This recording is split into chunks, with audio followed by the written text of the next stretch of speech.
L'association est née parce qu'il y a eu un garçon italien noir qui a été tué à Milan et insulté avec de gros mots racistes.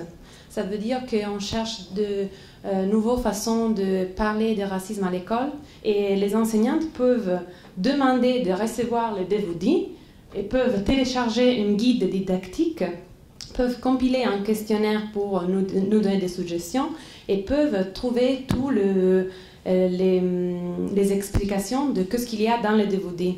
Et donc, il y a aussi des parcours que les enseignantes peuvent suivre en sélectionnant des courts-métrages. Donc, ils peuvent parler d'immigration, mais ils peuvent parler aussi d'intégration, de jeunes, des deuxième génération, d'asylum politico, ça existe.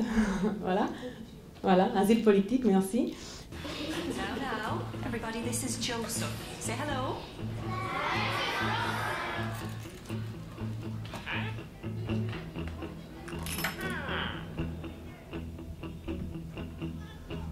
Mi chiamo Pamela, ho 14 anni e faccio la terza media.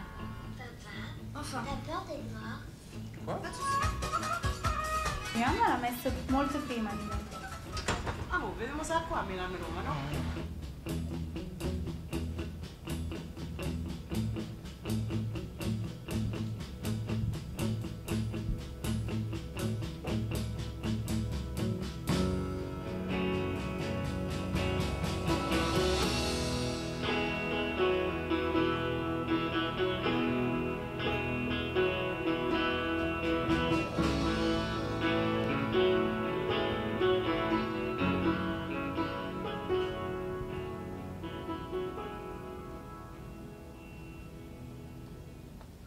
Là, c'est un exemple. Les enseignantes, après avoir vu les courts-métrages, des fois, nous on a conseillé de le faire, mais des fois ils ont vraiment fait, et c'était super bien.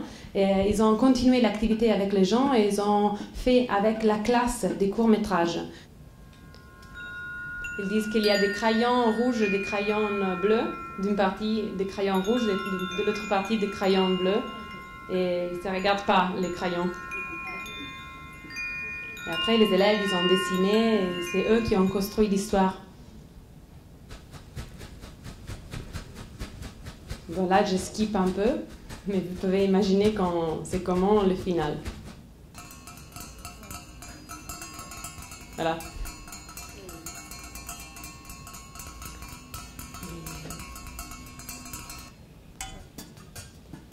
Et donc ça c'était juste un exemple pour dire que après ça, les enseignantes peuvent vraiment continuer le travail dans une façon autonome. Dans ces cas-là, on a utilisé les rap parce qu'on a découvert que c'est un instrument très très efficace avec les jeunes.